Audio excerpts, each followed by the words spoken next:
চতুর্থ মরুরা আশপাশের মহল্লাবাসী, আমরা গ্রামবাসী সবাই আমরা এখন এখানে একত্রিত হয়েছি, জমায়েত হয়েছি। কী কারণে এখানে একত্রিত হয়েছি সেটা আমরা সবার জানা আছে, যে আমরা ওয়াকফ বিল সম্পত্তি যেটা আছে সেটা সরকার আইন বানিয়ে নিয়েছে, তারা বানিয়ে নিয়েছে।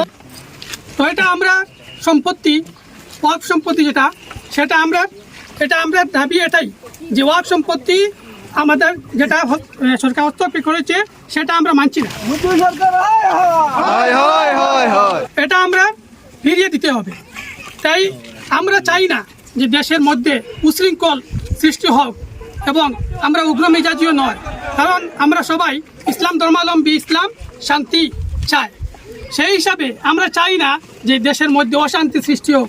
আমরা সবাই চাই যে ভারতবর্ষে সবাই আমরা মিলেমিশে থাকবো, ঐক্যবদ্ধ হয়ে থাকবো, ভ্রাতৃত্ববোধ স্থাপন করব। এটা আমাদের ইসলাম শিক্ষা দিয়েছে। তাই আমরা চাই না যে এখানে উশৃঙ্খল সৃষ্টি হোক, দেশের পরিস্থিতি খারাপ হোক। হ্যাঁ, আমরা উগ্র মেজাজি নয়।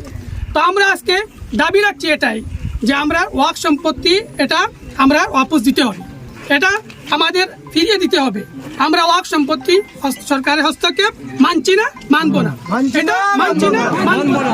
এটার প্রতিবাদ আমরা গণতান্ত্রিক পদ্ধতি চালিয়ে যাব।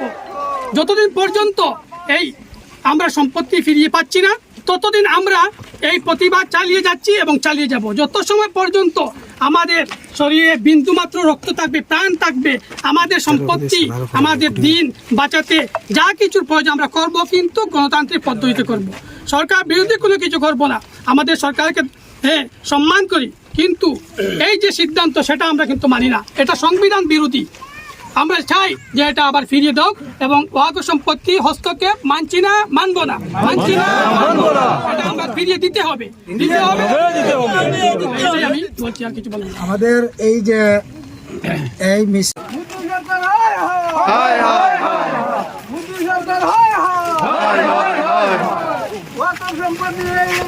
হস্তক্ষেপ মানছি না, মানবো না, হস্তক্ষেপ মানছি না, মানবো না। ভারত সরকারের